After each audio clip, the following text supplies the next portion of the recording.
Bonjour. Une Pocket Wi-Fi est un petit boîtier, à peu près de la taille d'un smartphone. Ma Pocket Wi-Fi était plus petite que mon smartphone, un peu plus épaisse et à peine plus lourde. Elle est connectée au réseau local du pays dans lequel on se trouve via la technologie 3 ou 4G et l'on s'y connecte via une connexion Wi-Fi. Je n'y ai vu que des avantages et j'ai loué une Pocket Wi-Fi sur le site internet Vivre le Japon. Elle était disponible à l'aéroport d'arrivée, Haneda dans mon cas, et chargée afin de pouvoir l'utiliser directement.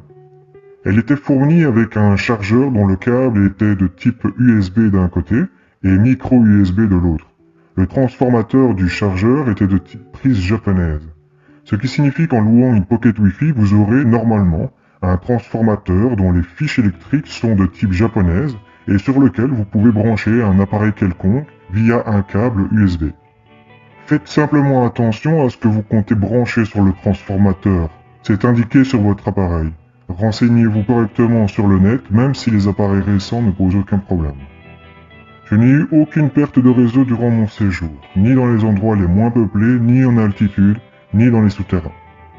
Le site internet annonce une connexion illimitée, mais sachez qu'au-delà de 5 Go d'internet utilisés dans la journée, la connexion deviendra plus lente et il faudra attendre le jour suivant pour pouvoir profiter du plein débit. Mon utilisation était plutôt limitée, ce qui m'a permis de ne jamais souffrir d'un problème de rapidité de connexion.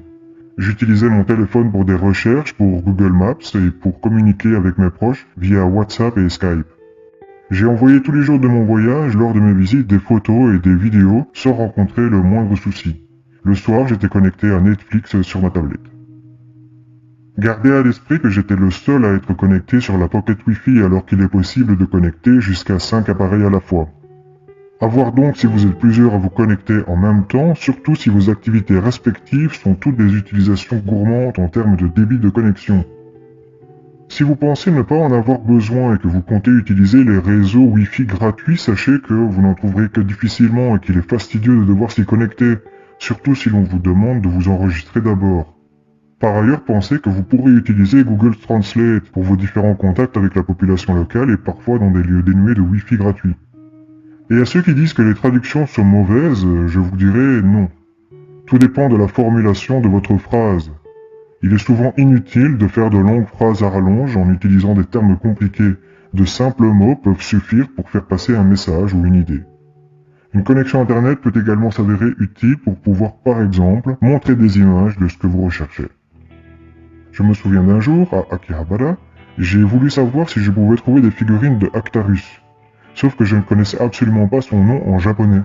J'ai donc dû montrer une image au vendeur du magasin dans lequel je me suis rendu. J'espère vous avoir aidé sur ce sujet, et je vous dis à bientôt.